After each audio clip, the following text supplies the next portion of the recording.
You read the physics problem and you immediately think, which formula should I use?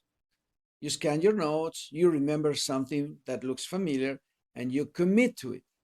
Halfway through, the math gets messy and nothing feels right. That moment right there is the real problem. Not the math, but choosing the wrong method at the beginning.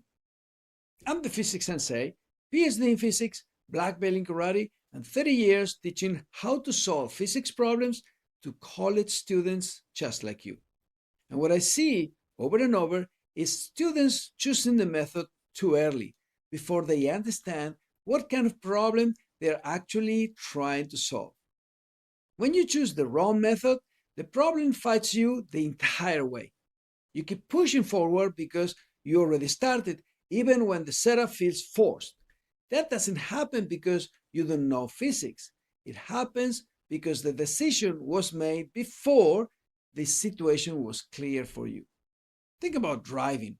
If you choose a route before checking traffic or road conditions, you can end up stuck even if you're technically heading in the right direction. The car still works, but the path you choose makes the trip harder than it needs to be. In karate, for example, you don't choose a technique before you see what's coming to you. If a student commits too early, they end up off balance.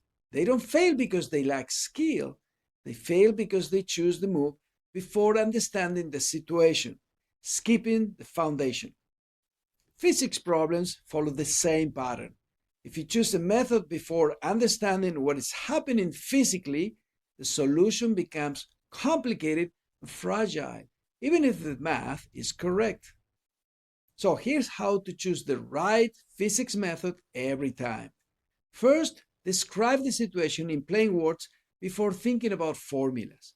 Ask yourself what is changing and what is staying the same. Second, identify what type of quantities matter in this situation.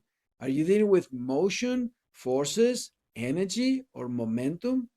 This step narrows your choices without coming in too early. And third, ask yourself which physics idea naturally explains what you just described. At this point, the method should feel obvious instead of forced. Only after this, you should begin setting up the equations. That's why strong problem solvers look confident. They didn't guess the method, they earn it. And when you do this, physics problems stop feeling like puzzles and start feeling logical. This is exactly how we train problem solving inside the dojo. So the next time a problem feels messy, stop and check whether you choose the method too early. Train the basics, build your foundation, and let consistency become your advantage. And if you need more help, the dojo is ready when you are. I'll see you there.